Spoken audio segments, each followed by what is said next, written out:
topical issues which made waves within a week, and certainly we are going to do a proper post-mortem analysis of all those issues here on Pan-African Television. Let me remind you that we are streaming live on Facebook and on YouTube.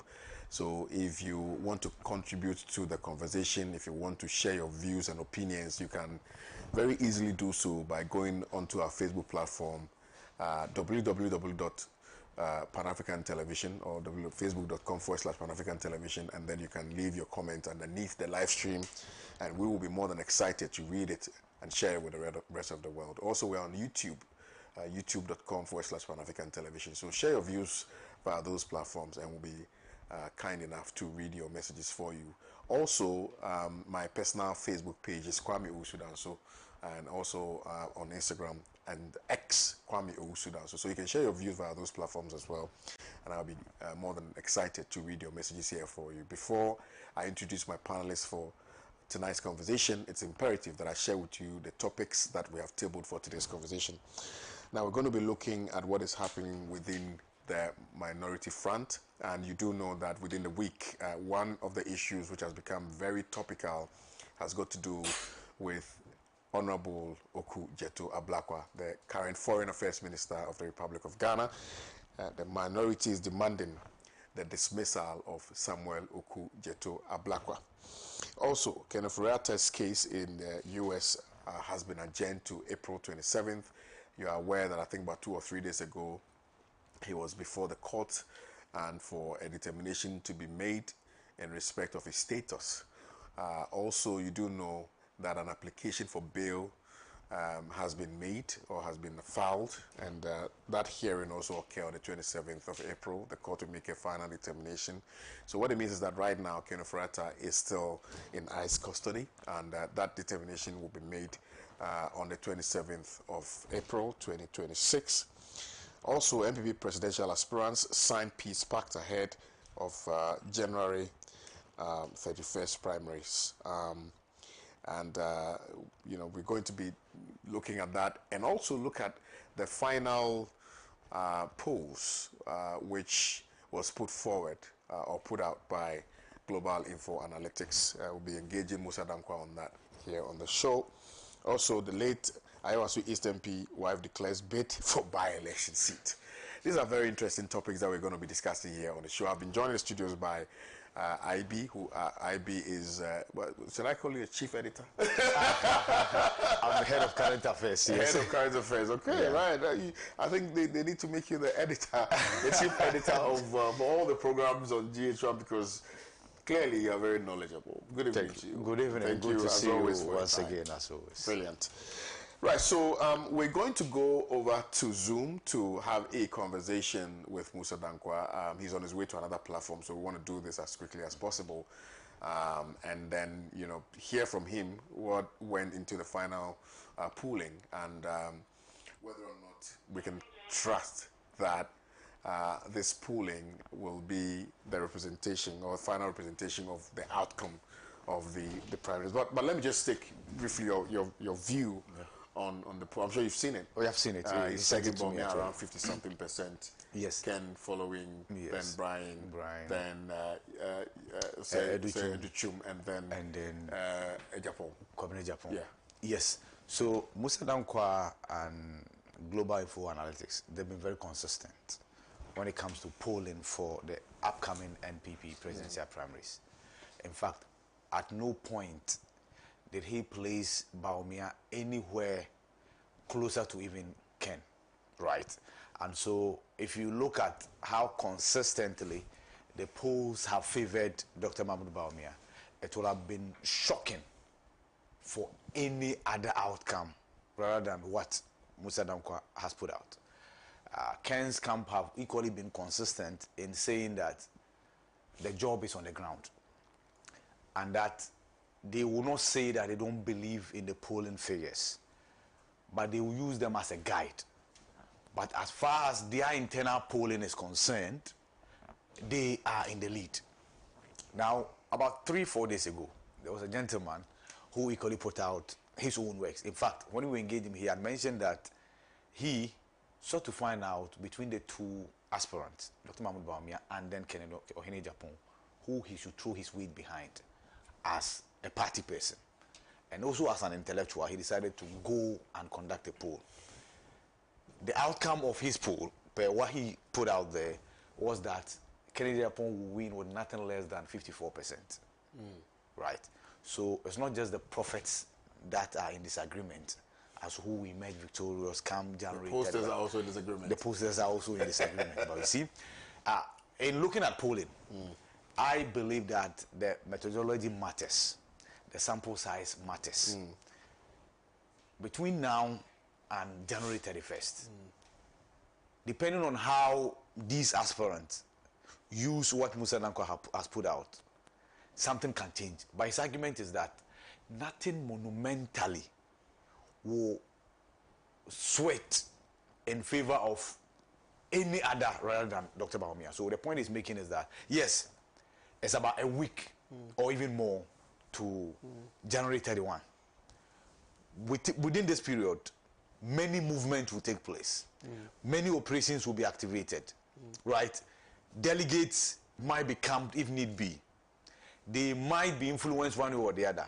But he believes that regardless of what takes place, it will not be such a market movement that his poll would not hold. Would you agree with the assertion that polling necessarily is more like a chess game?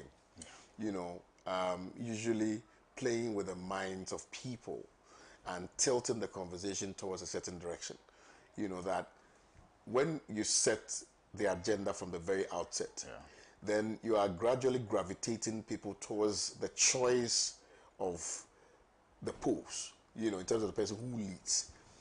And also because we have some credibility in terms of the work of, you know, Musa Danko and his team. Yes. It may well be that people presumptuously would gravitate towards Musa Danko's polls, even if, you know, naturally that gravitation would not have happened, but for, you know, the polls and how it started and the trajectory of the polls and things like that, people's mindset naturally would change. For instance, he's talking about, and I've seen the dichotomy, right? And if you look at the margins, it's quite significant. But there's some 27% who are undecided. Yes. Okay. Yes. So is it not that let's posit the polls in such a way that there will be always that margin of error to say that, you know, even if Ken has more, then perhaps the undecided 27% who are now voting for Ken, because you made a very important point of the of between now and 31st, what could possibly happen. Exactly. Yes, I agree that we have had some definitive statement coming from Musa Danko and his team, but is that conclusive enough to say that nothing can change at all, you know, on the D-Day? That's a good question, and that's a question we will put to Musa Danko. But here, the politicians actually believe that polling outcomes have impact on the minds of voters, or in this case, delegates. Yeah. Politicians will go to every length to ensure that they have counter polls in their favor. Absolutely. Now, in the bigger arena of politics, funding is critical. Yep. No businessman wants to put good money after bad business, right? True. So if you're a political party and all the polls are saying that you are losing, chances are you will not have resources to embark upon your campaign. So that's the bigger picture. It's very important when the polls are in your favor. That's why the politicians will go to every length to say that either they will discredit the polls that do not favor them and also get their own polls done to counter what is out there. Now, there is something we call the bandwagon effect. Right. Yes, as you related to beautifully. And that's because there are people who don't want to waste their votes. Yeah. They are delegates. But then they look at, okay, so after it's all said and done, will I be jubilating or I'll be mourning? So if there are polls that constantly tell you that this is the winning candidate, you will be tempted to pitch camp there.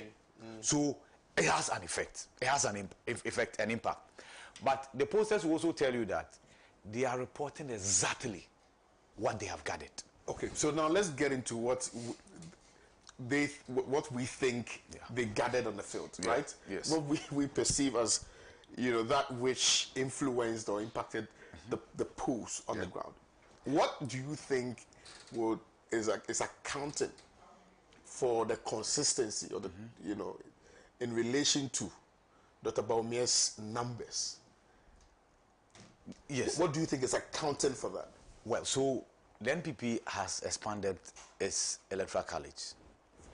They have former MPs now being delegates. Okay. They are former ministers now being delegates. They are former MMDCs, former party officials, party executives being delegates.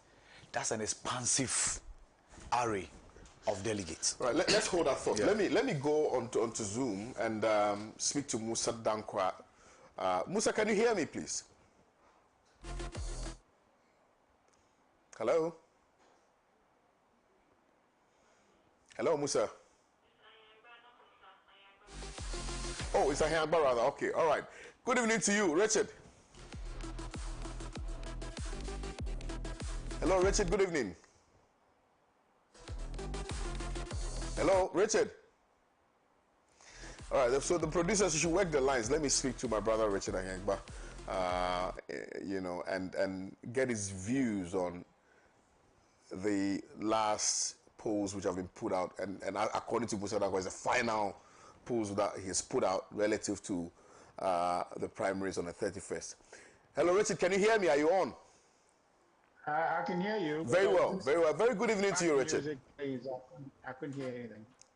Can you hear me now, please? Good evening. Good evening. Let me thank you very kindly for joining us on the show. Thank you.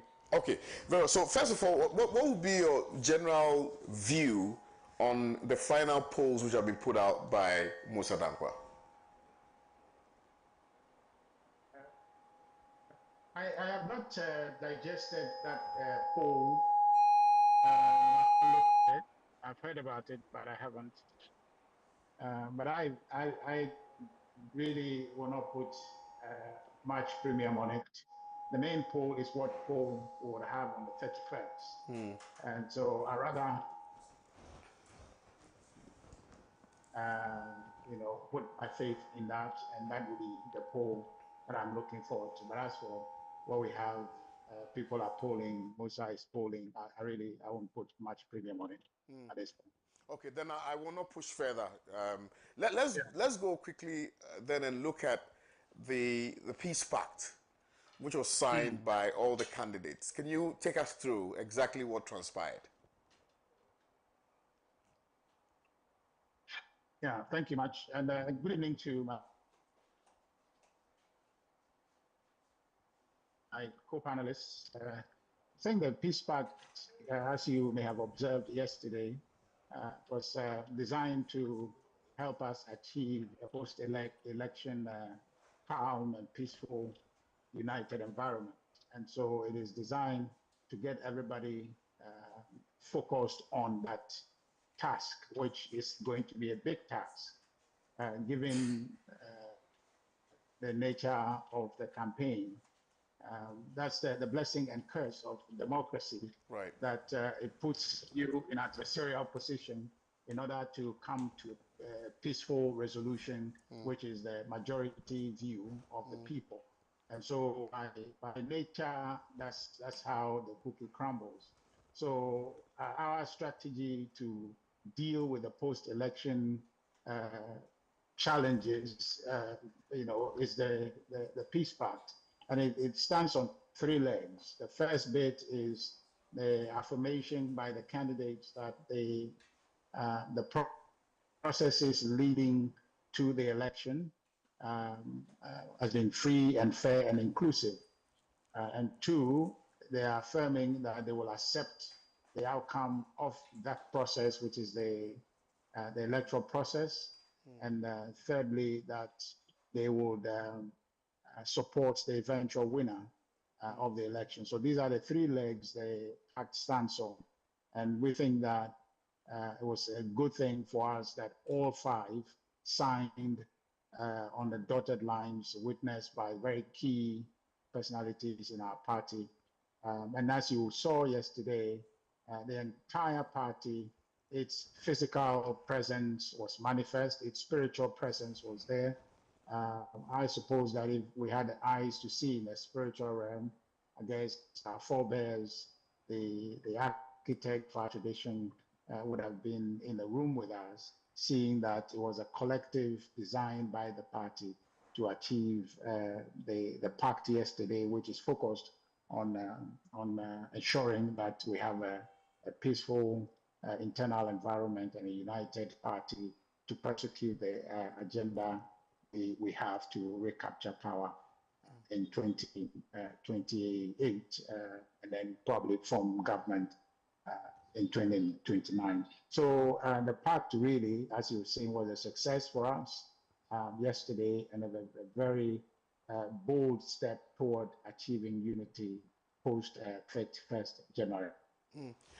Well, I just want us to, by way of education, get you to explain to us the three key legs or stills upon which the pact was signed. I think you've spoken, but I just, for the purpose of those of us who do not understand what went into that, can you just educate us, please? Yeah, so the essential, the framework is to achieve peace and unity after such an acrimonious, internal context. And how do you do that? First of all, you must do that believing or having everybody clear in their mind that indeed the process that led to my victory or defeat is a process that is fair. So in other words, I lost because, I was not the best candidate or the best person the delegate thought at that moment was suitable for the party. And so if it ends up that, yes, indeed, I'm not the one chosen by the delegates, I'll accept the result. So you get someone, a candidate who is in the race essentially to win it, to appreciate that, yes, I affirm and commit myself to the outcome of the election, be it my victory or my loss. It's a bold step forward that you have achieved, and that commits the person to accepting the result. So therefore, that same person cannot quibble about the result, cannot come up and say, well, I won't accept it for one reason or the other. The only reason why they may not accept it is the perception that perhaps the process has not been free and fair. Okay, on that particular aspect, the pact provides for certainty in that direction, where one of the legs is that I attest and affirm that the process thus far has been fair. So that box also has been checked. That will be the point of grievance, but then based on the transparency and the inclusive nature of the electoral process led by the Presidential Election Committee, the fairness of it, the inclusivity, has given everybody the comfort to sign on the dot, affirming that the process is free and fair. So on those two legs, you see clearly that there is no point of grievance legitimately that I can come back if I were a candidate who perhaps has lost the election to come back and say, oh, I see a problem here. No, because the process I have attested by signing the pact that it's been free and fair. And then two, that I have committed myself that because the process is free and fair, I will accept the result. And the final leg will be that, okay, well, towards achieving peace and unity to be able to engage the NDC in 2028, I have affirmed also that, or the candidates have affirmed also, that they will support the eventual winner. So they are not only in to win, but they are in to win or lose. And if they lose, they will support the person who wins. Because at the end of the day, there's only one person who wins. So with these three ingredients, we are sure that the post-election environment will be such that our coming together, the regeneration of the party structures back to a united front will be much easier and well managed, because we had already committed ourselves to achieving that by way of signing pact. Right. So, as you have rightly indicated, I mean, this is just by way of rebuilding the party. Can one safely assume that this is flowing from the Professor Michael Quay's report that, you know, sought to go around and understand some of the altercations that existed, some of the issues that you had, some of the conflagrations that existed, and so this is flowing from the Okwes committee in a spirit of rebuilding. Do you think that is part of the recommendations? Oh, no, no, not necessarily. Okay. I won't go as far as that. The pact specifically is a product designed to deal with the campaign environment and the very nature of democracy that Okay. splits. Okay. Okay, people on one side or the other because you are Democrats or you want to promote democracy, you necessarily have to choose. And that process of supporting one or the other to facilitate the gift of democracy, allowing the people to choose and make their own choice. Really, after that process, there is an essential need to come back together, to close ranks and heal the wounds and mend the fractures. So that is exclusively for purposes of dealing with the situation created by the internal adversarial context. That's what the pact is dealing with.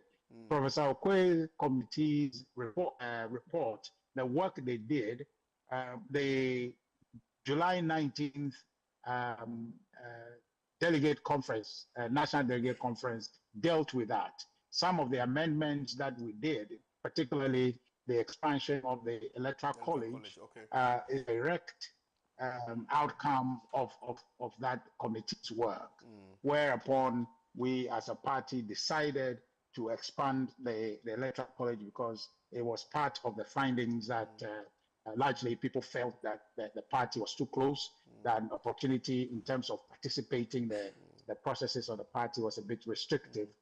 And this has been a conversation that we've had over and over again. In fact, from the first day, the proposal to adopt a 5-person polling station way back under President Kufuor, when that conversation started, people opposed it because they thought that we should be looking to opening up the process rather than restricting it. So a recommendation or ideas such as that flew through the report, and one of the expansions the expansion we did is one of the elements in direct response to the outcome of the Professor Okwei committee. But this pact has nothing to do with that. It's strictly about dealing with post-election unity and building forward together.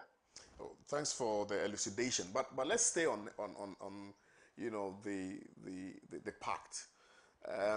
One can say that the pact is not really a legal binding document. How do we ensure that the parties who have signed this pact will adhere strictly to what is contained in the pact? Particularly because in the past, that's why I asked you whether the signing of the pact flows from the stream of experiences that the party has had in the past.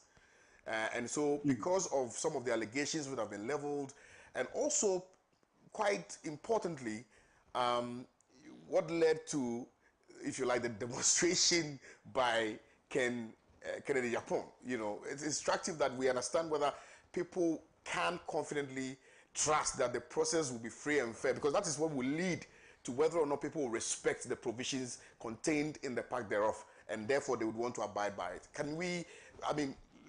Can you confirm that really and truly the process will be free and fair, and that nobody will create any situation which may lead to the other, to the aspirants having issues with the whole process, which will then make nonsense of the pact, which have been said, particularly because it's not a legal document, really and truly. Yeah, but it doesn't have to be a legal document, and it is not a legal document, because in it you can get people into a legal situation where it is about free will, right? So is it just cosmetic? Is it just cosmetic? I mean, for the cameras? No, no. I'm trying to explain why it cannot be a legal document. Please proceed. But then it's a moral document. It's a moral document that borders on conscience and integrity. Right. okay, and credibility if you want. Right. So that if I, out of my own free will, commit to signing a pact, which pact outlines three cardinal things, and those things, by me signing, I affirm that I uphold or I will uphold those things. And then tomorrow I go to lose, and then I turn around and say, one, I don't think the process was fair.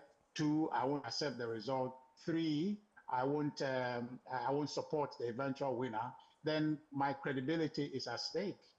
Would I be taken seriously, or should I be taken seriously?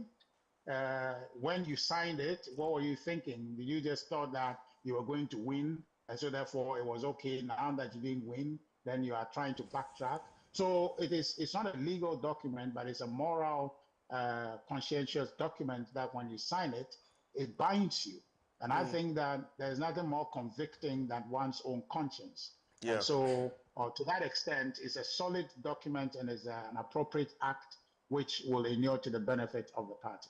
I think what therefore then defined the signing of the pact really is predicated on the assumption that the whole process will be free and fair. Because then if I go into the race and there is any iota of doubt in terms of the process itself leading to whoever wins, then obviously people would have cause to be chaotic. So it is not... Yeah, but you know, the process, as much as possible, humanly possible, has been fair. And in fact, is very inclusive. It is inclusive. And all the aspirants have full visibility in everything that is going in and coming out. You understand? That process is clear. You've seen that for once in an election, there is no proxy opportunity, because people thought that the proxy opportunity is an avenue for people to abuse. And so the election committee excluded that entirely. There's no if or buts about it. They just took it out. And so if all of these things are done, yes, I mean, there's always going to be a reason for you to think something didn't go as well as you thought it should go. But, you know, that's why it's a human institution. On balance, you can say that everything, as far as it is possible to do, had gone on well. Okay, so unless you are a perfectionist or somebody who thinks that everything must be as designed on paper, then you come have a situation and say that I'm not happy about this, I'm not happy about that. But to say concretely that the process have been orchestrated for someone's sole benefit, you know, at your detriment, I don't think that there will be any evidence, reliable or convincing evidence by anyone to suggest that, because honestly and truly, the process is meant to be a commitment of everyone. That's a commitment of everyone. I think signing the pact erases some preconceived, rigid mental set about you know, one of the candidates being an establishment candidate. And I'm sure you've heard that the other aspirants have raised questions in relation to one of the aspirants. Who is the establishment candidate? I'm saying that. So you know that in the beginning, you know, questions were raised. People were concerned that Dr. Bawumia was an establishment candidate, and that the current, you know, leaders of the party were doing all it could to ensure that Bawumia wins this particular race. And that's why I'm saying that so the point I'm trying to establish here is that now the pact appears to have erased all those thoughts. But I'm saying that going forward, we need to be very circumspect so that, you know, all these other thoughts that we think have been raised will not find expression in the conduct of the election itself. That's the concern. Absolutely. Yeah. Now, what is left with the election is that on the day, the 211,000 people, each one of them will go and cast their ballot. So I don't see anything in that process that is going to go against anybody, except that maybe people won't come out and vote, or people will vote and they will vote overwhelmingly for one person or the other. I don't see what can go wrong where we stand. Okay. But you know, the question about establishment, there is no establishment. We don't, what is the establishment? There's no establishment. Very well. Now, as we speak, there's no establishment. Now, if I support you, Kwame, to win, okay, Yeah. and I'm a national executive, I don't think that that makes you an establishment candidate, because Right. at the end of the day, by design of democracy, I should have a right to support somebody. Is that not the case? I should have a Absolutely. right to support somebody Absolutely. as much Absolutely. as the person who wants to be supported has a right to be supported. Yeah. So there cannot be any,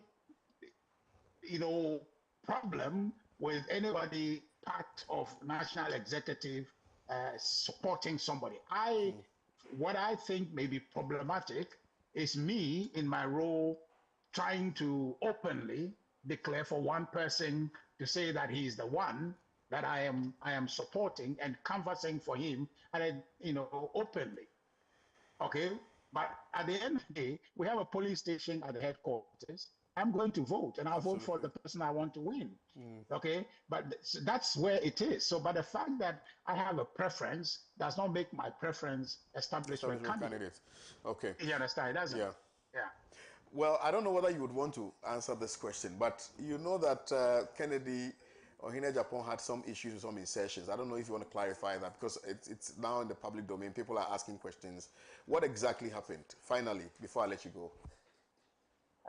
Honestly, the committee chair, I was standing right with him when the secretary to the committee brought the concern. I think he was speaking with Ken. He was there when they were signing, and then Okay. he came to tell the chairman, Honorable Joseph Wusu, that there is an aspect that Ken was seeking clarification. He was seeking clarification, not disagreeing. He wanted to understand something, and he pointed to a particular line, but then I got called away. So I told the chairman if he could go and then explain to him. So the chairman went and talked to him, and he understood. So, I mean, there wasn't anything particularly right. It was just that Ken wanted to understand a particular line. I wish I can remember exactly what it was, but the secretary to the committee pointed out a certain line that he wanted to understand, and that was it. So the chairman went there, explained to him, he understood, and then he went ahead to sign. Richard, let me thank you very much for your time here on the evening show. Thank you, Kwame. I'm sure we'll come back to you. Next week, we would like to have you in the studio, because next week would be the final weekend for the primary. So we'd love to have you in the studio so you can explain to us exactly how the process is going to be. Kwame, you are the boss, so if you let me know, I'll make time. I'm grateful to you. You should have a good evening. Good evening. Thank you. Thank you. Right, joining us in studio, lawyer Apia Dankwa. Apia, good evening. Evening, my brother. And also, IB, I've introduced you already. Oh, yes. But, IB, you initially submitted on this, so Yeah. let me respectfully go to That's Councillor okay. Apia Dankwa on this matter. You've heard Richard.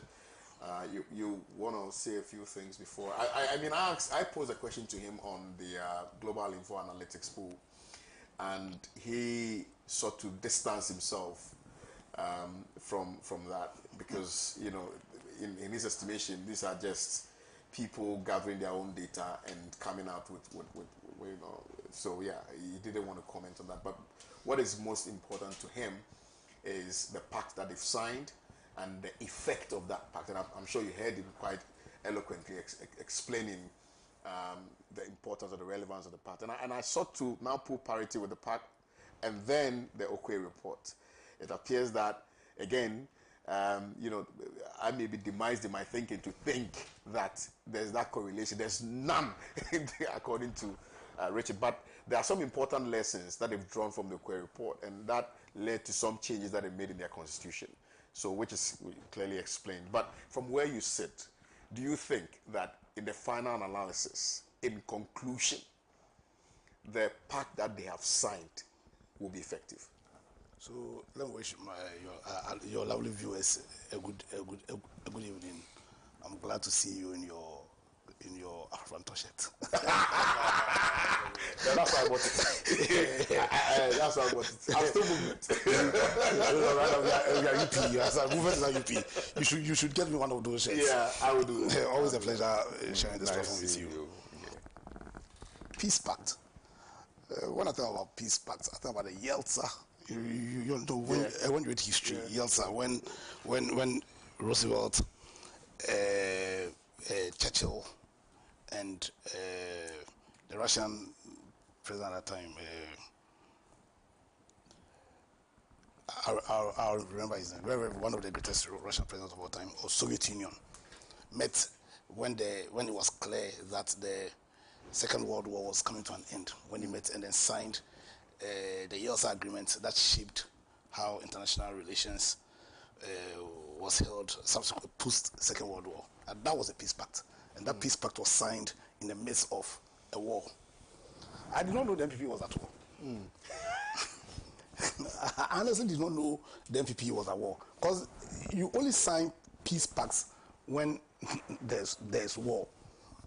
You sign peace accords when there's war. I didn't know the NPP was at war.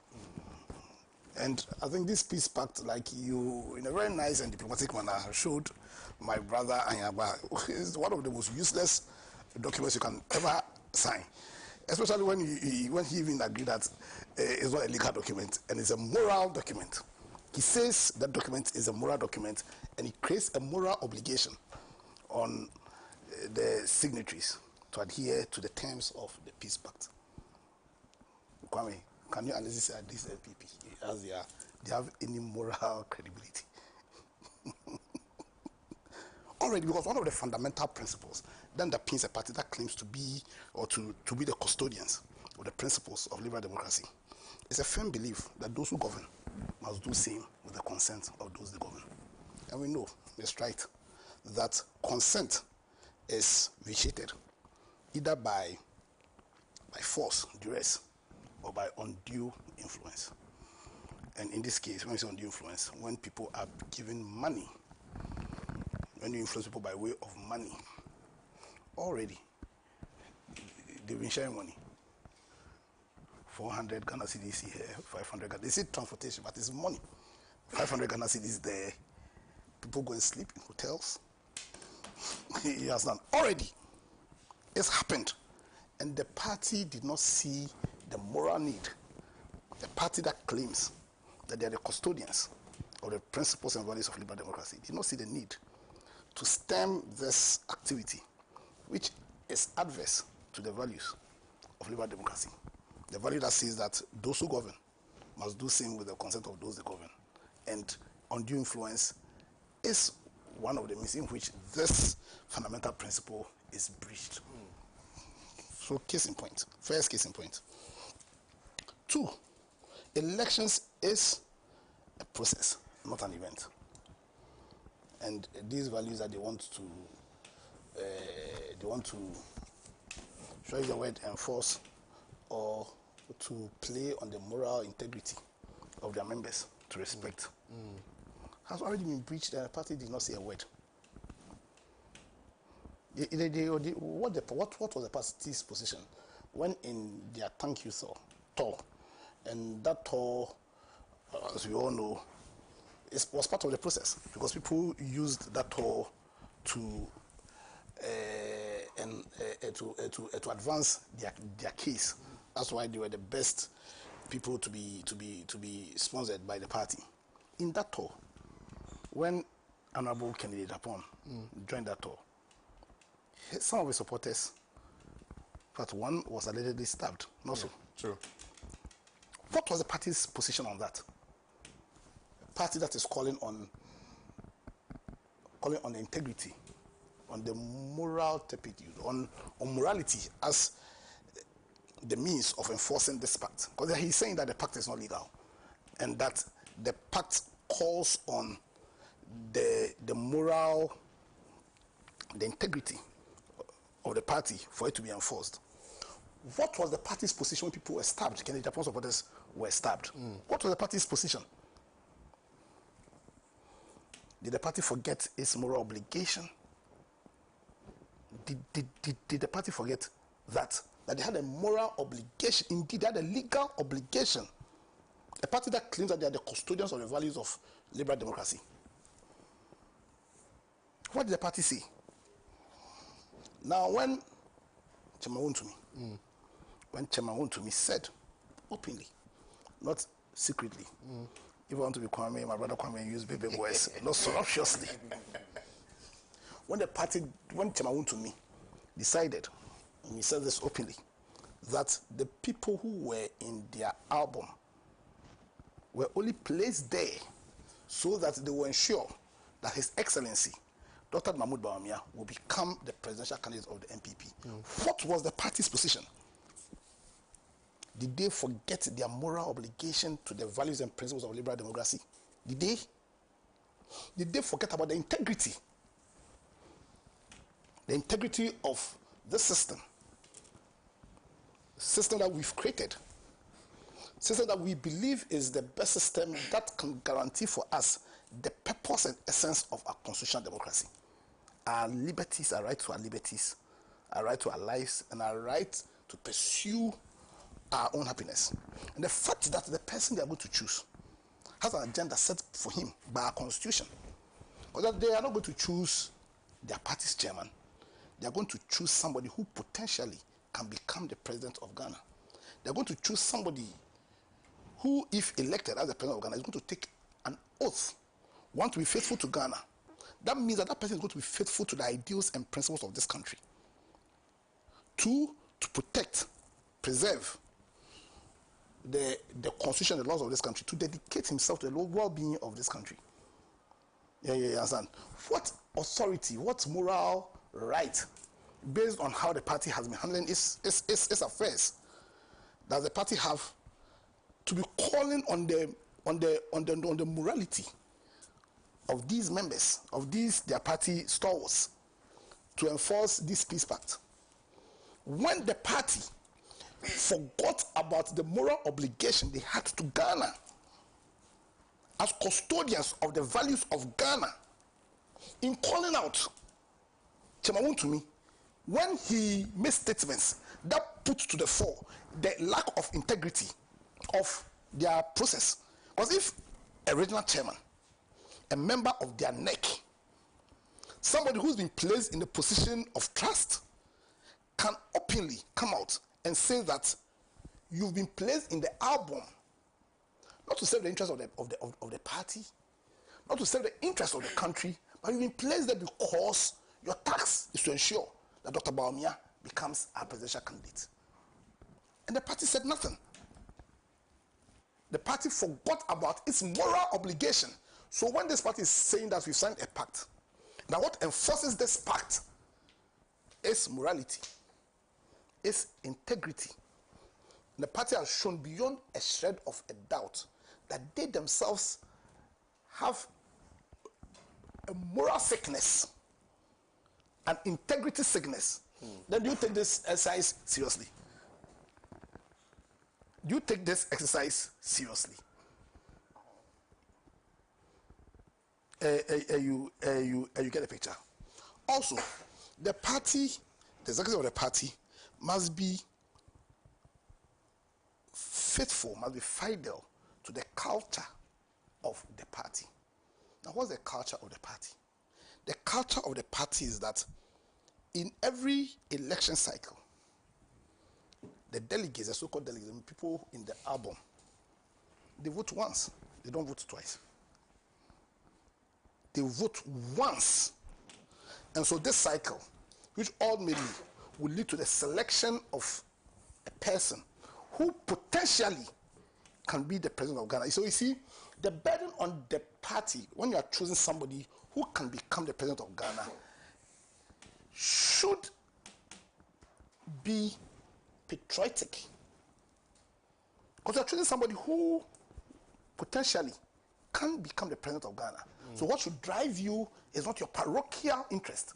What should drive you is your patriotic interest. You get a picture. So, and you see, you drive the patriotic angle where in the culture that exists in your party is a culture that reflects the culture, the ideal culture of our country. But NPP has shown that they have no fidelity, they have no faithfulness to principle, to ideals, to the best culture. Because what's the culture that exists in their party when it comes to choosing their presidential candidate? After every election, they organize, first of all, what we call a polling station election. Then the people chosen will then choose their electoral area coordinators. Then the polling station together with them will choose their constituency.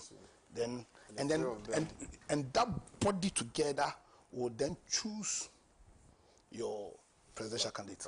What has happened this time? They've maintained that old body that without the integrity of that body, they've kept that old body. You understand? And they've created a system which is meant, and I'm going to borrow the hallowed words of Mr. Pratt. They've created an album whose purpose is to elect Dr. Bawumia. They've created a system that is meant to be a fan club for Dr. Bawumia. That's what they've done. You understand? And the whole idea then is to create a demigod who will then influence who becomes executive. And it flies against everything Ghanaians, as expressed in our 1992 constitution, stand for. Because one of the cardinal spirits of our 1992 constitution is to limit the power of government. Because that's the only way in which you can achieve the purpose of our constitution, which is to protect the lives of the people, to protect the liberties of the people. But what they are doing is to create a demigod. That's what they are doing, is to create a demigod. You understand? So already, and everything that's going on, for me, reflects the current culture within the NPP. That the NPP does not have any plan of influencing the political culture in this country. Because if there's anything that is right, for us to sustain this democracy, or for us to sustain this democracy, then the only way we can go about it is to create that right political culture. And that right political culture must be one that, first of all, tolerates diverse views. The NPP, in how they've managed this, and in how they've managed other elections, has shown they do not believe in this ideal. And they do not believe in this ideal when people who do not support their preferred candidate, when they've stood up and said, I'm endorsing candidate A or candidate B, and that candidate A or candidate B is not Dr. Bawumia, the party have gone after those people. But if you want to create a political culture that tolerates diverse views, if you want to create a political culture that respects the need for us to have a pluralistic mindset, if you want to create a political culture that understands that to sustain this democracy, then you need to create a system where the ideal of freedom of thought can be achieved. Then you go against this ideal, this agenda, where in their elections, people who do not support the focus of their fan club, people what's called come out and endorse them. You understand? And two, they are creating a system that do not also promote that second ideal of that right political culture that demands for accountability. You understand? He's talking about the Prof. Okoye report. What's the use of this report if it is secret? What's the use of this report if we cannot interrogate the report? Do you know the terms of those reports? I have no idea. So when he's talking about that, is aligned to what was he talking about? It's not meant for our consumption. Do you have a copy? No, it's not meant for. No, but the party people have not seen the report. The party members have not seen the report. So the leaders tasked with the responsibility of steering the affairs of the party have sovereign seen power. it and they are Listen. Let me make this point. Just this point. See, we are running a democracy. Democracy. Demo is what? Demonstrate. No, demo is people. And crazy is power. So power for the people. You understand? And we say that sovereign power belongs to the people. So how can you justify any institution fastened under the principle of democracy that says that we've done a report and the only people who can see the report are the leaders? Is this a democracy? Then where does sovereign power emanate from? And that's what I'm saying, that they are running a system that is adverse to the principles. If you read Article 55 of our Constitution, and if there's one thing that is clear in Article 55 of our Constitution tax our political parties to have principles and values that align to the principles and values of the people of Ghana.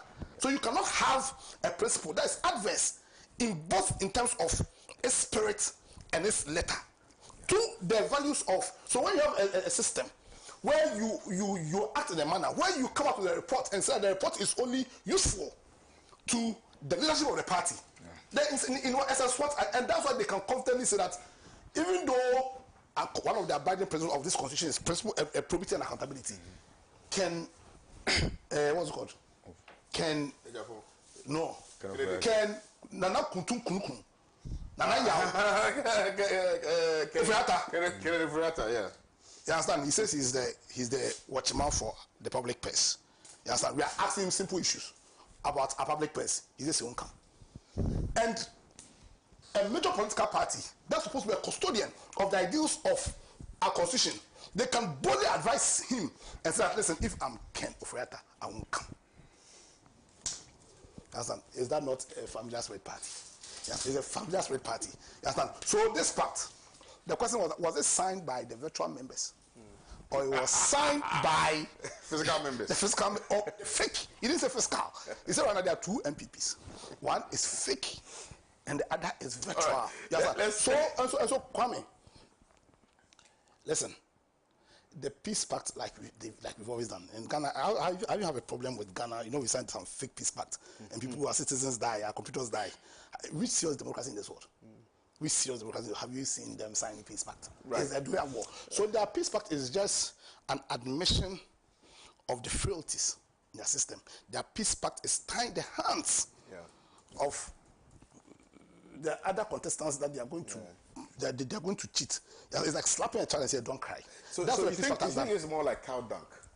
On the surface is dry, but underneath the dryness of the surface lies a very bitter experience. Have you seen an elephant dunk before? Have you seen an elephant dunk?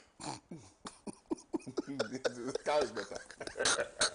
Have you seen an elephant dunk? All right. This is an elephant dunk filled with familiar spirit. All right. I understand. At the end of the day, they say peace pact. I will see what will happen after. Let me remind viewers that we are streaming live on Facebook, facebook.com/Pan African Television. We are also on Twitter, or now it's X, so you can share your views there. Also on Instagram, Pan African Television. I am on X, Twitter, X or Twitter, Facebook, and Instagram as Kwame Usuda. So share your views. You want to make some quick comments before we move to the next topic? Peace right. pact. We were talking about Mr. Damkwa's Indeed. Yes. But Council, even in democracy, we have classified documents, right? And that's allowed, right? So when a group, when a group says we have conducted a post-mortem of why we fell and the way we fell, we are guided by those reasons. Making those reasons public will be inimical to our progress as a group. So you know what? As a guiding principle, there are a number of people we've elected to steer the affairs of the party, who will make decisions that will impact on the forward movement of the party. Those people should be privy to the reasons and fashion out solutions so we don't fall the way and manner we fell. I think that should be acceptable. The NDC never made the Kosibocho report public. It never did. Listen. Oh, no, you can come in, but NDC never did. So when you do classified, when you classify documents, the only essence is national security. It's national security. Now, where you have a party where people have members, you have membership. This is the party security. Exactly. Which security? By the same agreement. Because you know their problem. Yeah. You know problem. 2 million of your members didn't vote. Now, 2 million of those members who supported Alan Chamantin didn't vote. You understand? And in the report, it makes the number one reason why they failed Alan Chamantin's living. I'm telling you, listen. And so for them, you know what I'm saying? Now, listen. Never when you talk about classified, you are talking about issues that borders on national security. Because it's in national security, the way they operate. They can even give you a wife or a girlfriend when they think you are a threat to the state. So they cannot allow national security. I get that. I'm saying that the group reserves the right to say that. We will not make this part. Otherwise, when the NPP is going for National Council meeting, it will go with cameras and then be me live. so we can all watch in the name of transparency. But no. Sometimes it's necessary for you to even swear an oath of secrecy in such meetings. How did former chairman of Oswampofo's audio become a subject of litigation in court? Because somebody in that meeting decided to record it. It was not meant for public consumption. So we cannot sit here and demand that a political party should make everything about it No, we didn't say everything. No, especially in this case, a party loses monumentally in this manner, unprecedented in the annals of our history. That party wants to find out why we lost, and you think it should be a newspaper tabloid for everybody to read. I disagree as a student of politics, and we are allowed to do that on this platform. Yes, I disagree as a student of politics. Right now, back to the pact. Yes, and a good question you asked him about the legality or otherwise of this particular document, and he answered rightly by saying that this is a moral document, and indeed that's what it is. Again, it is also to reassure the aspirants, as you ask, that the playing field will be very fair. There were concerns, and there have been concerns, and I've told the party that beyond the signing of the peace pact, address the legitimate concerns of the aspirants and give them that reassurance that the ground will not be tilted in anybody's favor. And I'm sure that's what the party is seeking to do. You see, Charlie, right? Come January 31. By this time, the cookies will have crumbled. And then we will know the outcome of the primaries. But the most important aspect of the forward march of the party will be the post-primaries. See, I don't expect anybody to break ranks and say, I'm leaving the party. Yeah. But that's not the danger. The danger is not somebody saying, I'm leaving. Internal workings. Exactly. But that's one of the things that, according to Richard, the pact seeks to address. Exactly. You know, post-election, post-primaries. Exactly. So that we all work in unison. Exactly. To ensure that in 2028 there's that one arrowhead that will, if you like, take the party, according to him, to victory. Exactly. So, and then the vanquished pledging their support for the victor. Now, there is a difference between orally and verbally pledging your support and meaning it from within your heart and making your resources available for the forward march of the party. That's where the problem is. And that's where I envisage the problem will be. So, beyond just the pact, because there are no ifs, there are no buts. If you lose, you have lost. Yes. But if people create the impression that the system is structured in a way to favor one, and they reinforce that impression, it sinks with some of the delegates and their supporters. And when they say Choboy, they will not respond. Were you convinced with the response of, by the response of... See, I'm aware Richard, that an aspirant and his team made a demand that they should not be proxy voting. And that demand has been ceded. It's been granted. Right? So if one aspirant feels that the one that took place in 2023, many things were done using proxy vote. And they were convinced in their mind that that was the problem. And the presidential committee, which is headed by somebody I respect very much, and I'm talking about Joseph Osei-Usu, right, who will not sacrifice his reputation for anybody. And they see to this request and then say no proxy vote, even though the other aspirants were not in support of saying that no proxy vote. And I think that that will be some ground seeded. That will be a committee that is willing to listen. But the D-Day is the day that all of us as journalists will look and say that, okay, this went wrong here. How come it was not remedied? This went wrong here. How come it was not addressed? Then we can come to the conclusion that the process was fair or not. And trust me, if the process is not fair, trust us to sit here and say it as it is. So it is in the interest of the party to ensure that there's fairness. And the one who will win regardless. I think that's the most important thing. Yeah. The pact is meaningless if that quiet, suspicion of the possible rigging of the election in favor of the party is not addressed and addressed on the day. That's it. Because then the pact is built on the stills of, the belief that whatever process they have to go through in order that the election will be free and fair is adhered to. Otherwise, and that's the question I asked him. Oh yes. Really, that's the cracks of this whole pact thing. But don't also lose sight of the fact that in politics people cry wolf. Oh, absolutely. Exactly. So, no, but you see, sometimes it's so axiomatic that, for instance, you know how Alan Chemantin was. Oh, yeah, of course. It was so axiomatic that everybody would see. Yeah. You don't need somebody to come and tell you that this is what has happened, right? True. And these are the things. In fact, Colonel Hinedi himself suffered same. And it is precisely the reason why all of them are concerned. And also particularly that in the beginning, right after Bawumia lost the election, almost all the members of parliament went, including party executives, went to his home and declared support for him. Yes. You had instances where members of parliament came out to pontificate that they were in support of Dr. Bawumia. True. You had, members of NEC come out to say that they were in support of. And so all of these things put together, conglomeratively, is what is leading many to the conclusion that that is what perhaps may happen. Because how do you organize a congress? Is that none of the members can go around and get a claim of party members, but Dr. Bawumia is allowed. Yes. How do you allow the parties online portals to be used just by Dr. Bawumia when he was going to deliver his you understand? Meanwhile, when it comes to this business, I bet you what people think perception is even that was wrong. That was wrong. Then we said it. Yeah. Another question: why do you sign a peace pact? In which your democracy are peace pacts? Are we at war?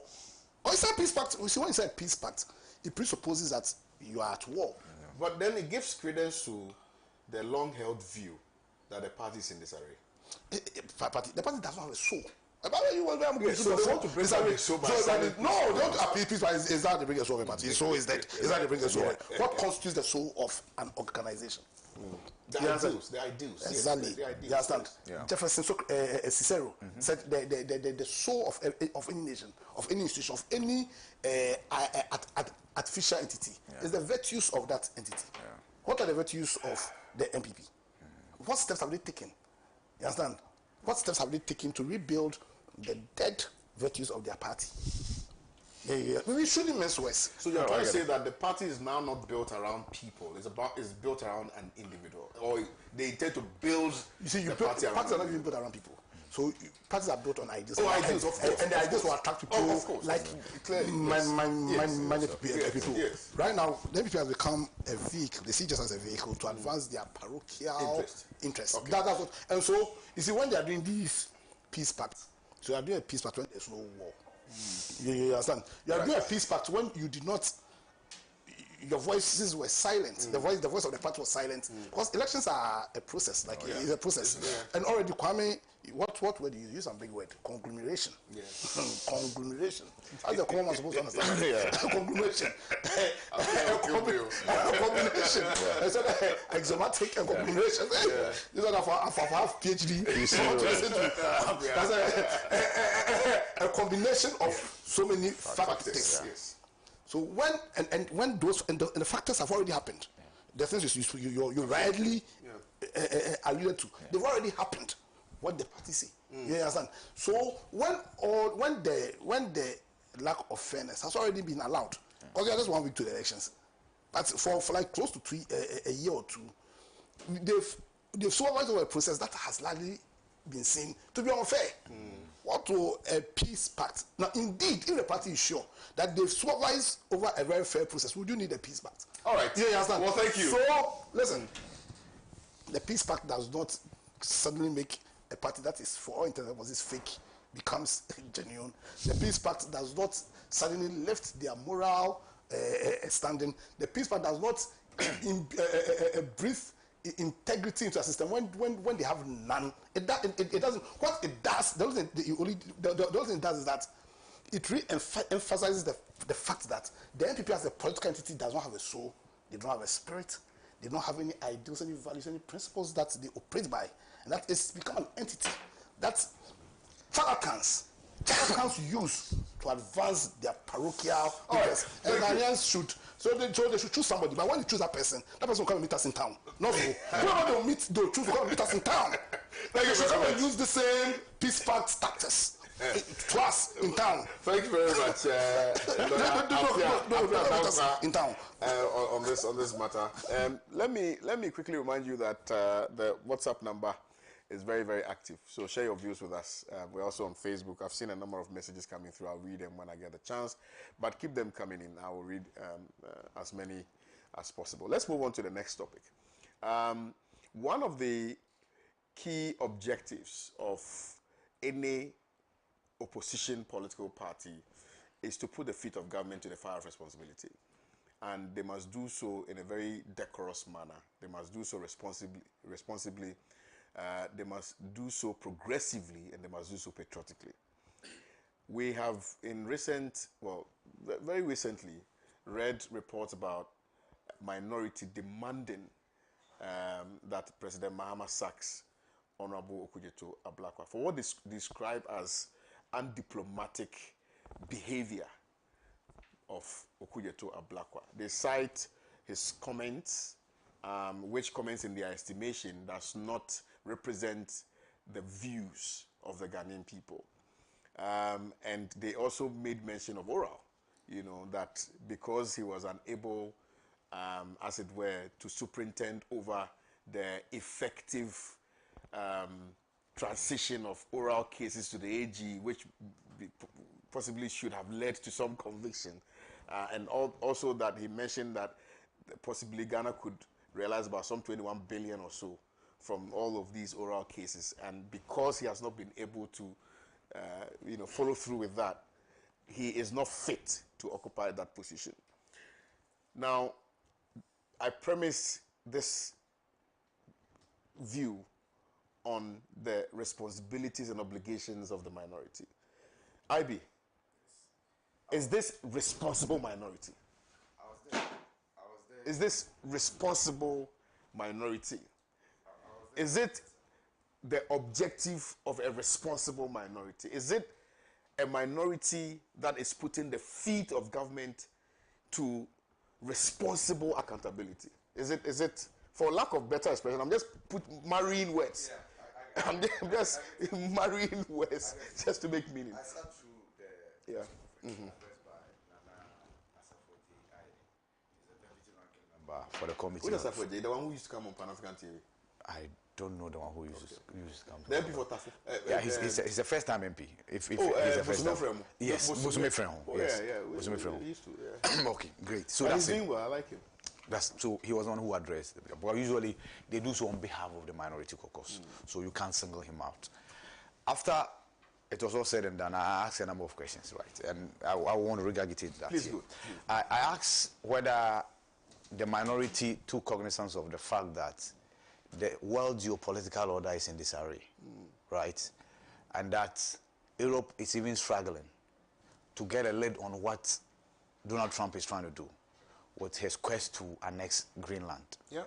Because in the address, they had related to the fact that when it came to the Israeli-Palestinian conflict, instead of the foreign affairs minister quickly throwing weight behind the plan announced by Donald Trump, we could have deferred to the European Union. And that could have been much more safer diplomatically. And so I related to the fact that Europe has got its own problems, right? Again, I also sought to find out why they want to blame the foreign affairs minister for a decision that has been taken by the American government that 75 countries, there is suspension on processing of immigrant visas. Immigrant visas, by way of explanation, is if you want to permanently relocate into a country. So in this case, the US. Not when you are going as a tourist, when you are going as a business person and what have you. The one we always call green card. So that's what has been frozen. And the reason given by the US authorities is that they want to tighten the screening measures, and I'm quoting. They want to tighten the screening measures just so criminals do not move through and come into the country and cause problem. What was the spark? The spark was that a few Afghans recently opened fire on security personnel in the US. Yes, they shot them. So, and of course, Trump has been triggered, and he announces these sweeping measures. If you are blaming Ablakwa, that is because he's quick to post things on X, he's quick to post things on Facebook relative to international relations, and that's how come Donald Trump did what he did and added that to the list. How about the 74 other countries? What did their foreign affairs ministers do? Right? That's one. Two, how about the list that were placed on initially for non-immigrant visas that eventually the U.S. government had to reverse and give us preferential treatment? How about that one? So, honestly, I was befuddled when I heard the demand that Samuel Okudzeto Ablakwa be dismissed. Because I had just done a story of 10 best performing ministers of the Mahama administration after the first year, put out by Facts Investigative Services. And Ablakwa featured in there, right? So how then do you turn around and demand from the president that he sacks a minister who made the list of best 10 performing ministers? But of course, I understand because I've followed politics for a while, right? So I equally understand that this is politics. Oh yes, I do. Especially because he was a loudmouth in opposition. Exactly. And if you are crediting people who put the Nana administration in trouble, and you are making a list, Ablakwa obviously will feature on that list. Has the oral committee been dissolved? Yes. It's been dissolved. Right. So when Dominic Ayine, the Attorney General Doctor, was on Star Chat, he alluded to the fact that, see, data gathering is not the same as fact finding. The committee gathered data. The data has been presented to him, the AG. He has delved into the data. Those data are actionable. Actions have been effected. Some, like we sat here and said that if you suspect or you say that somebody bought a land at a price that ought not to have been sold, the land belongs to the state, right? The best the state can do is that we are no longer selling the land. You cannot jail the person. The best the state can do is that we are no longer selling the land. Here is your money. Give us our land back. Men are either trapped by a horse or by their words. Yes, of course. I understand. So, if you listen to the things which were said by Okudzeto Ablakwa in opposition, and the position of oral in relation to some of the findings that they made, exactly, would it be out of place? And I have even gone on social media to write that if oral fails, democracy dies. Exactly. Because of how oral positioned itself, and because of the things they said to us. Exactly. And all of us became gullible at that point in time, Yes. So oral is Operation Recover All Lose. Absolutely. Not Operation Jail all of them. No. So in order that we expand the conversation, I think it's important to posit it well. That look, there was this conversation about recovering all the loot, which gave birth to oral, and that is what led to some money's being bandied about. Oh yes, that we are going to realize so much from all of the I agree, right? And then yes, and it's based on that people, and whether you like it or not, people actually also vote for NDC based on some of these things. Of course. So that's politics. Today, if we have not been told how much of the recoveries we've made, then the purpose for which we set up the oral has been defeated. Because if you say that you have forwarded the data to AG, what does the AG do? Peruse the data and then make recovery where necessary, prosecute where necessary. Sometimes the recovery can only come from the court. Absolutely. So how much have we recovered? Yes, last week I sat here and told you that we need that information from the AG. Not just people who investigations have been concluded on them and then they are going to be put before the court. Also, how much recoveries we've made. Because that's what oral is all about, to be honest with you. That's what oral is all about. Yes, there were many people who, because of oral, believe that the MPP appointees, many of them should have been in jail by this time. But like I told you last week, that you cannot point to me any administration that has been able to jail anybody within its first year in office. That will be a kangaroo structure, and that's not what we are going to entertain here. So yes, the AG will have to update us on recoveries, right? The AG will have to tell us, and to me, the focus must rather even be on the recovery. Recoveries, yes. The lands that were sold cheaply, we are no longer selling. Come for your money, we are taking back the land as a state, right? You talk about monies that were spent on building a cathedral that were spent without parliamentary approval. Well, we were told that Ken Oforiatta, and one star chart, Dr. Dominicani mentioned that all those payments were authorized by Ken Oforiatta. He relates to the fact that there were other investigations involving Ken Oforiatta that are very active. So he will need Ken Oforiatta to come, and I'm sure it's a topic we will be going to, right? So, see, in the fullness of time, the dust will settle. All right. Let's hope so. So you don't think that the call for... It's a political call. Okay. It's a political call. It's a genuine call. Your friend, Nana Asafaje Aye, was on his way to a UN assignment, right? He was told at the airport that he was no longer on that list. I sat here and said that could have been done in a much better way. Nobody should be living in the name of Parliament, get to the airport only to be told that you are no longer on that list and then go back home, right? We could have handled this better, right? So, moving forward, trust me, the NPP is expected to be an opposition. It's expected to be a responsible opposition, right? But it cannot get everything right. You cannot tell me that Samuel Okudzeto Ablakwa, the former first minister today, in opposition, when he set up his investigative desk, right? The Samuel Okudzeto Ablakwa investigative desk, SOA, they got everything right. All right. You cannot. Council. So, the people of Ghana, who are supposed to be the repository of sovereign power, having created upon ourselves this constitution, created institutions that are meant to hold people we've given our powers to accountable. How do we empower those institutions to work for the purpose for why we took up ourselves this constitution in the first place? That's all about recovery. Attorney General has not been given power to recover. The Attorney General does not have power of recovery. Exactly. The institution given the power of recovery under our constitution is Auditor General. Yeah. He has the power of surcharge under our constitution. Attorney General does not have the power of surcharge. I recall when they created oral, I came and said that oral does not have any backing of law. You understand? So for me, oral and who created oral? Was it Okudzeto Ablakwa? But who created the president? I deal with the powers. I've not given Okudzeto Ablakwa power. The power he gave was the president. It was not Okudzeto who created. It's not Okudzeto who created oral. It was the president that created. Yeah. No, Apia, sorry, let me just catch you. I'm going on the, to speak to Musa Dankwa. He's put out his final poll for the MPP primaries. Musa, are you with me? Good evening.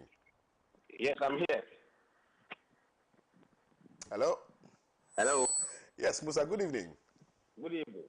How are we? I'm doing very well. Is this your final poll?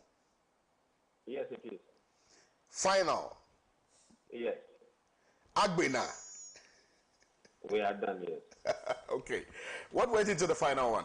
Can you walk us through? Right. Thank you very much for having me. In this round of polling, we interviewed about 10,100 MPP delegates over a period of 4 weeks.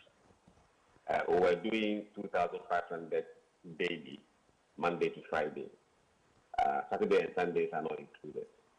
So from 29th of December, we've been doing that until this morning when we concluded the survey. And at the end of the day, speaking with 10,000 delegates, the result is that on Baumé on 48%, Kennedy 25%, Brian on 6%, 1% Brian Ebichum, and Kennedy Depont near 0. But then you have 21% who said they will not disclose their voting intention. So clearly, can see Baumia has a huge advantage over Baumia. Baumia has a huge advantage over Kennedy. And MPP rules require someone to get 50% plus one. Okay. So we just aside from that number, with 21% undisclosed, certainly it won't take you long to get there. So if I needed last minute ATTOH for my candidate, what should I tell my candidate? Because you still have indicated that we have some 21% who have indicated that they are not going to disclose who they are going to vote for. So if I want to tap into that, what ATTOH would I give my candidate? Because you see, it's 21% is a very significant percentage, and it could actually change the narrative. Look, you see, the 21 number looks a bit big, and it's not going to vote to one candidate. Certainly not. Okay. And we've looked at their responses to other questions that enable us to be the forecast we've given. If you look at the predictions we've given, we are predicting Baumia will get around 67%. Yes. That is based on what we understand the views of these people who say they will not disclose. Right. So anyway, they say they won't disclose, but somehow before we got there, they were telling us things. You could figure out what they would do on election day. So it is based on that understanding that we have done the modeling that shows Baumia on 67%. And Brian Achampong now on 30%. In the model, even though the headline poll is 6%, the model is pointing that in the last few days, Ken has been losing ground, and those grounds have gone to Brian Achampong. That's why Brian is very high in the poll. What do you think is accounted for Ken losing grounds? What do you think is accounting for it? I mean, we were here, we heard the outburst, the insult, the liar, and the tag on Baumia on Tuesday or so. That didn't go down well with delegates, and it's arguably the reason why he's slipping in the poll. So it means that every little thing counts. At this point, you can't afford to make mistakes. Right. You must maintain a steady campaign, steady message, stay on focus. Because when you are not able to do that, then the delegate will use every excuse to decide against you.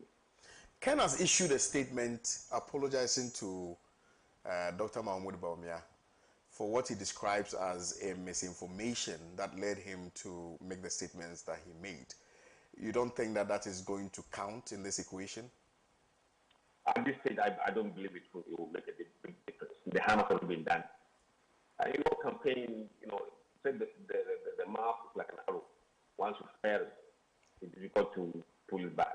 And people are unfortunately form an opinion based on what he said or what they fear he has said wrong. It didn't go down well. And that number is now going towards Brian Achampong. Why is Baumia is not benefiting from it, but Brian is. Why is Baumia the preferred candidate? Sorry? Why is Baumia the preferred candidate?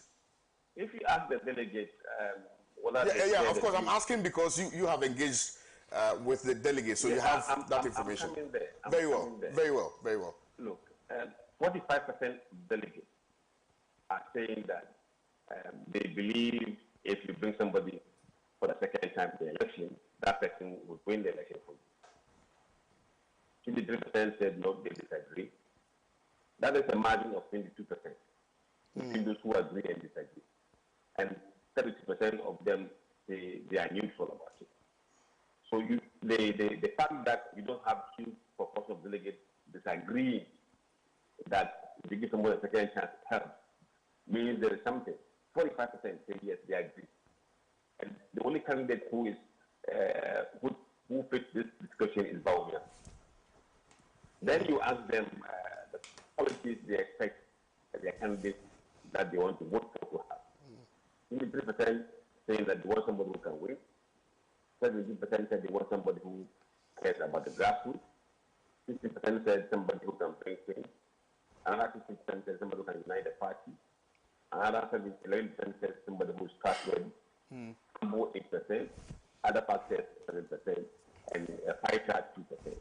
Now, the catch is when you go to the voting intention, among those who say they want somebody who is humble, Baumia is 67%, 10 is 21%. Among those who said they want someone who is trustworthy, Baumia is 45, 10 is 32. Among people who said they want a fighter, Baumia is 25, 10 is 52. Among those who say someone who can bring change, Baumia is 61, 10 is 26. Among those who care about the grassroots, Baumia is 42, 10 is 30%. Among those who say someone who can win, Baumia is 47%, 10 is 24%. Among those who say someone who can unite the party at this point, Baumia is 45, 10 is 16. Wow. 1-6. Among those who say they want somebody who can unite the party. So you said Ken is 1-6? 1-6, yes, 1-6. Right. I mean, this is contrary to public. This is contrary to public opinion based on what we've heard from Ken's camp. But proceed. This is delegate. Yeah. This is delegate. Yeah. And among those who say they are using other factors to select them, 45% of them are preferring Baumia compared to 11% for Ken. So on this 1, 2, 3, 4, 5, 6, 7, 8 policies, Ken is leading on only one. He's a fighter. And that fighter, only 2% of them, this fighter is important to them. Right. This is very revealing. And look, when we ask them, who do you think your friends delegates are voting for? Your friends delegates, not you. We ask them, who do you think your friends delegates will be voting for?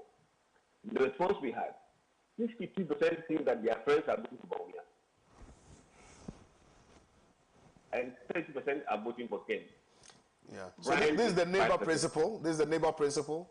Yes, the neighbor's effect. So on all counts, the neighbor's effect, the competitive business model, and the prediction, all is pointing to a win for Baumia. Would you be kind? Yeah. Would you be kind enough to share with us the regional breakdown? Yes. When it comes to the regional breakdown, Baumia leads in Ahafo, 42 to 21. In Ashanti region, he leads 49 to 19%. In Bono, 47 24. In Bono East, 46 10. In Central region, 10 leads 46, Baumia 30. In Eastern region, Baumia leads 44, 10 23. Greater Accra, Baumia 44, 10 22. Northeast, Baumia 80, 10 4%. Northern region, Baumia 64, 10 6. In Otik, Baumia 48, 10 15. In Savannah region, Baumia 56, 10 9. In Upper East region, Baumia 49, 10 37. In Upper West, Baumia 67, 10 17%. In the Bosa region, 10 is 39%, Baumia 27%. In Western region, Baumia 54, 10 40. Western North, Baumia 48, 10 26. So with the exception of Bosa region and Central region, Baumia is leading everywhere. Right. Right. Thank you very, very much for this information. But what would you say to critics who say that your polls are to influence delegates rather than reporting what the data says? But there were other polls that showed Kennedy is winning. Why is that not influencing delegates? Yeah. People don't follow polls. They follow their beliefs. The polls are just confirming what they have said to the pollster. Is there any margin of error finally? Yes, the margin of error for the 48% about 1.5%. But 1.5. the predictions that we have released, that one has 3% margin of error, plus or minus. Plus or minus. Musa, let me say a big thank you to you for your time here on the evening show on Pan African Television. I'll be calling on you again for subsequent conversations relative to this. My pleasure. Most grateful. Thank you. So you heard him. Quite significant. Yes, you're making a submission. Yeah, I think they should table us. We don't want to have a responsible position. And I think I was speaking about we allowing institutions to work. Yeah. Because I've always had a view that it's not the duty of the opposition alone to hold the executive accountable. Oh, yeah. It's the duty of the entire parliament to do so. Yeah. But having said that, we've created a culture in this country where it's the opposition that does so. Oh, yeah. You understand? And it's because in my opinion, we've gotten our politics all wrong. I love the question Kwame posed. Kwame was asking them that, see, when you're in the opposition, you should also be guided by the principle of patriotism. Because when you define what politics is, and when you particularly pay attention to Aristotle's definition, politics is supposed to be a master science that uses all the other sciences. You understand? All the other sciences to build a strong state and to create a system where the interests of the citizens are protected.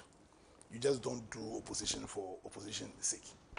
So you see, their major opposition was the U.S. ban on immigration visa. Which foreign minister in the history of this country has had the power to influence how America deals with their visa issue? No, that foreign minister should tell me. When it comes to issues concerning bordering on visa, it's the unilateral decision of the country, of the whole country. You do not have any say. You get a picture. So why are they? What's their interest? Is their interest in asking for the dismissal of Okuyeto the nation's interest, or their interest is in their private interest? It shouldn't matter. As in this situation, Okuyeto has absolutely no influence. Shouldn't matter what he even said when he was in opposition. Should it? You see, and they wanted to deceive the public. Conveniently brought the oral issue to confuse the public. Yes, to confuse the mind of the people. What has oral got to do with his duty as a minister? Oral didn't have any legal backing. When oral was even formed, the president did not have any authority. Oral was formed when he was not the president of Ghana. So what are you talking about? I think somebody's in court over that. So you see, we should be interested in building the right institutions. We should be focused. You understand? In the institutions that are meant to enable us fulfill the purpose of this constitution. And that's why I ask a simple question.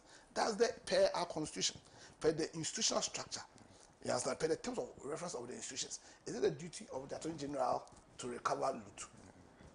We have an institution that says that, we have a system that says that the Auditor General, the Constitution has given the power of surcharge. You understand? One of the greatest lawyers, in my opinion, in this country is Nkrumah. Went to court and got the Supreme Court to make a pronouncement on this surcharge issue. You understand? Why don't we ask the Auditor General to chase that? And indeed, if the MPP, the reason why they do their politics is because of Ghana, then how can they justify their call to what's his name, Ken, to stay outside and not come and answer? Yeah, if really indeed their interest is Ghana, then why are they asking Ken not to come to Ghana? You see, we should not. Has the MPP asked Ken not to come to Ghana? Just to be sure. MPP as a party. The party as a party. You see, they are living members. You see, when you see people, you want to do. See, Eugene Boachientu has equally said, Ken must come. Otherwise, listen, largely. So if MPP is serious in their Ghana, for the people who are calling for this guy not to come, they come and say, is there? But they are not themselves. To extend that, one of the party says on TV and says that you should show him the law that says that you are accountable, people are accountable, and then they are very responsible. They are an irresponsible opposition. You see, right now, Ghanaians should understand that we ourselves have to take this job of demanding accountability from the government. We can assure them that we in the UP, you do it. We will do it, but we'll do it responsibly. We'll do it with the interest of Ghana at heart. We won't do it because of our parochial interest. So, I don't know why you give this very responsible opposition. You see, and you see, that statement that the deputy ranking was going to abroad and they stopped because of that. Jesus Christ, are we serious? But we didn't say he organized the president because of that too. No, I'm just relating. People, it's not just you. Okay. Throughout the week, when I've listened to public discourse, and from the and he was going to America, UN, and the UN they stopped him. So this is like a revenge. Exactly. Are we serious? All right, thank you very much, Councillor Pierre Dankwa, for your submission. Also, IB for your submission. Let me read a few messages here, and then we're going to be looking at Kenneth Orate's case, and perhaps even end on that. So, teacher Kujo Tepa. Anyina Suso Dr. Bawumia has demonstrated his service abilities to the MPP and all Ghanaians. There is no other name amongst all those seeking to lead the MPP who has achieved anything for the NPP and the people of Ghana other than Dr. Bawumia. It's as simple as that. I know what Bawumia has achieved for Ghana, but I'm sure what Ken Ejapon has achieved for Ghana. But I'm unsure what Ken Ejapon has achieved for Ghana. He may have achieved for himself, but not for Ghana. Those who are responsible for electing the MPP flag bearer must elect Dr. Bawumia. Greetings to Honorable Eric Nana Ajiman Prempe, MP for Ahafo North, Chairman Odeneho Kweku Apia Koka, and JFK. This one says, good evening to you and your viewers. In fact, the truth is that MPP is a dead party because they have shown we Ghanaians that they cannot, they come to power to loot and share, no integrity, no discipline, and big lies. The person that surprises me the most is the former vice president who still has the vim to talk to Ghanaians to vote for him. What didn't he tell Ghanaians when he was the vice president, and what did we see? Mr. Japon is far better than Bawumia. If they don't want to disgrace the party, then they should not think of Bawumia. All right, that's your view. Okay, so let's look at, because of the time actually. So let's look at Ken. Up here, let me start with you. Kennedy Akompreko, Kenneth Nanayao Kuntunkunuku is still in the custody of ICE. I'm sure you followed the proceedings in the United States, where his immigration status was being discussed, and also I think he's filed for bail, which matters will be discussed or will be determined by the court on the 27th